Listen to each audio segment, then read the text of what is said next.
ये कहानी है जापान के एक छोटे से गांव की, जिसका नाम था कुरोतानी, मतलब ब्लैक वैली।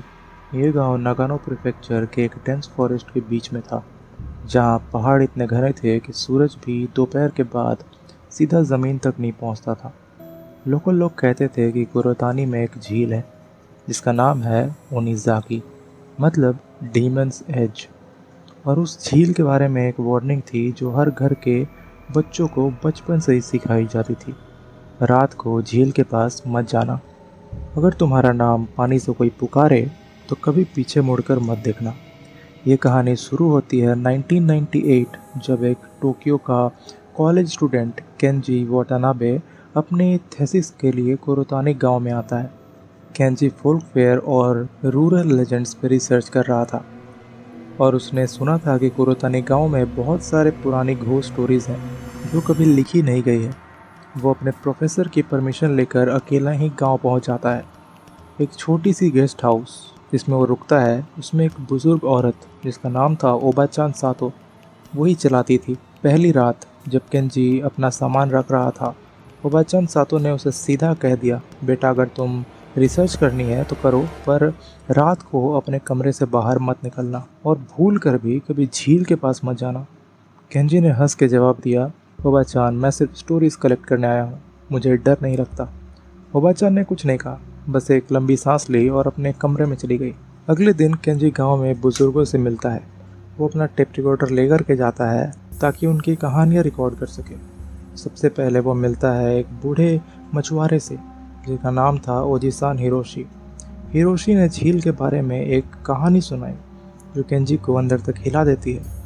बहुत साल पहले हिरोशी ने बताया, इस गांव में एक लड़की रहती थी। उसका नाम था यूकी। वो बहुत खूबसूरत थी, लेकिन उसकी शादी एक जालिम आदमी से हो गई थी। वो उसे रोज़ मारता था, पर एक रात यूकी ये सब चीज़ बर्दाश्त नहीं कर पाई और झील में कूद गई। उसकी बॉडी कभी नहीं मिली।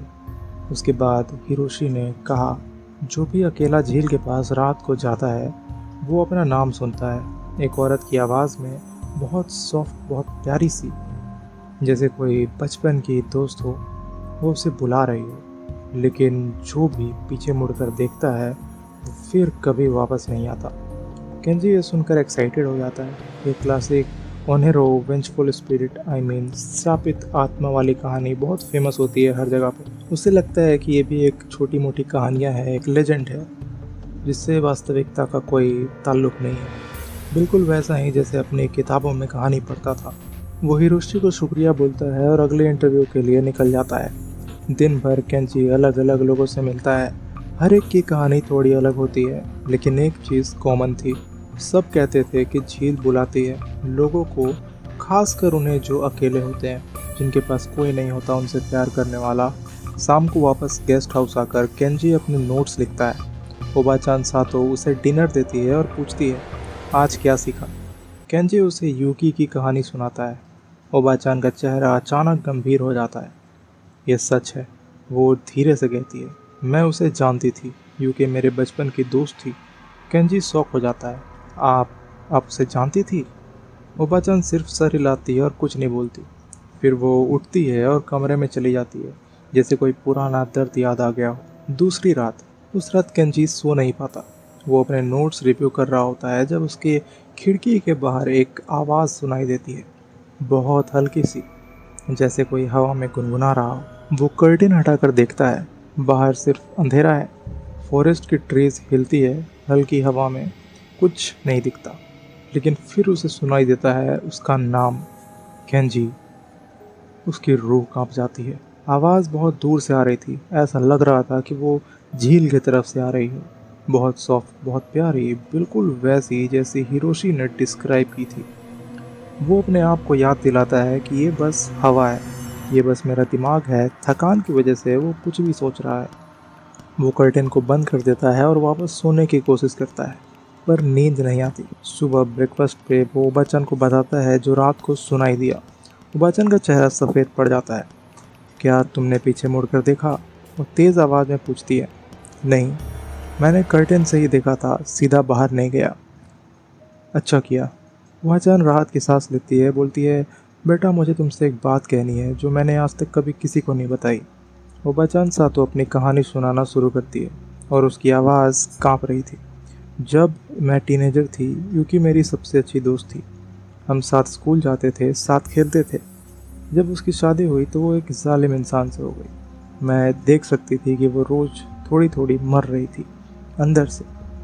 मैं कुछ नहीं कर पाई। मैं डर गई थी अपने आप को इन्वॉल्व करने से।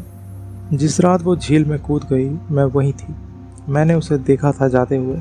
मैंने उसे रोकने की कोशिश नहीं की थी। मैं सिर्फ खड़ी रही, देखती रही, और उसके बाद से हर साल एक बार मुझे वो आवाज़ ज़रूर सुनाई देती है।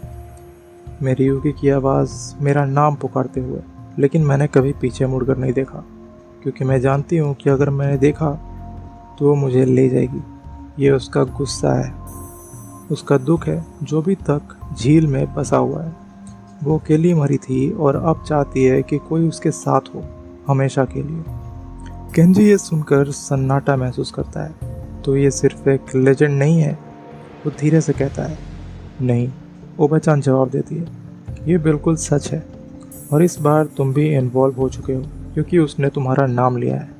तीसरी रात केंजी ये सब सुन के घर वापस जाने का फैसला लेता है। लेकिन उस शाम कुछ अजीब होता है। उसका फ़ोन काम करना बंद कर देता है। उसके कार का इंजन स्टार्ट नहीं होता, जैसे कोई चीज़ उसे रोक रही हो। जाने से पहले रात को फिर अपना नाम सुनता है, इस बार ज़्यादा साफ, ज़्यादा करीब। केंजी, मुझे अकेला मत छोड़ो। वो अपने आप को रोक नहीं पाता। कुछ उसे खींच रहा था, जैसे उसके दिमाग एक ट्रांस में चला गया हो। वो अपना कमरा छोड़कर बाहर निकल जाता है, अंधेरे में फॉरेस्ट की तरफ, झील की तरफ चला जाता है। वो देखता है कि झील के किनारे एक फिगर खड़ी थी। सफ़ेद किमोनो पहने हुए, लंबे काले बाल थे उसके, चेहरे पर ढके हुए थे। वो फिगर पानी की तरफ मुंह करके खड़ी थी। केंजी, फिगर फिर से कहती है, इस बार बिना मुड़े हुए, जैसे आवाज़ सीधा उसके दिमाग में जा रही हो। केंजी का पूरा बदन कांप जाता है। हर एक चीज़ उसके अंदर चिल्ला रही थी कि भाग जाओ, लेकिन उसके पैर झील की तरफ बढ़े जा रहे थे, जैसे कोई इनविजिबल रस्सी उसे बांध कर खींच रही हो। तभी अचानक से पीछे से आवाज़ आती है, केंजी रुको। योबाचान सातो थी, अपने हाथों में एक पुरानी ललटेन लिए हुए, भागते हुए आ रही थी। उसने केंजी का हाथ पकड़ लिया और ज़ोर से पीछे खींचा। पीछे मत देखो, कभी मत देखना, वो चिल्लाई। फिगर ने आहिस्ता से अपने सर को घुमाया, झील की तरफ से उसकी तरफ। केंजी ने अपनी आंखें बंद कर ली, ओबाचान ने भी। दोनों पीछे की तरफ भागने लगे, अंधेरे जंगल में बिना पीछे देखे। उनके पीछे झील से एक चीख सुनाई दी, इंसान की नहीं, कुछ और की, बहुत ऊंची, बहुत दर्द भरी, जैसे सालों का दुख एक ही चीख में निकल रहा हो। चौथी सुबह केंजी और ओबाचान रात भर गेस्ट हाउस में जागे रहे, लाइट्स ऑन रख के। ओबाचान केंजी को बताती है कि उसे तुरंत टोक्यो वापस चला जाना चाहिए, और फिर कहती है, तुम बहुत खुशनसीब हो कि मैं वक्त पे पहुंच गई। वो कहती है, बहुत सारे लोग ऐसे लकी नहीं होते। केंजी पूछता है, ओबाचान, अगर आप उसे इतने सालों से जानती हो तो आप यहाँ पे क्यों हो? आप क्यों नहीं बाहर चले जाती इस गांव से? ओबाचान की आंखों में आंसू आ जाते हैं और कहती है, क्योंकि कोई तो होना चाहिए जो नए लोगों को वार्न करे, कोई तो होना चाहिए जो उन्हें बचा सके, जो यहाँ गलती से आ जाते हैं। मैं यूकी को बचा नहीं पाई, लेकिन शायद मैं औरों को बचा सकती हूँ। केंजी अपना सामान पैक करता है जाने के लिए। जाते वक्त वो ओबाचान के गले लग जाता है और कहता है, थैंक यू ओबाचान, आपने मेरी जान बचाई। बस एक प्रॉमिस करो, वो कहती है, कभी किसी और को इस झील के बारे में मत बताना, जैसे कि एक एडवेंचर हो। ये एक सिमेंट्री है जो पानी के नीचे छुपी हुई है, उसकी रिस्पेक्ट करनी चाहिए।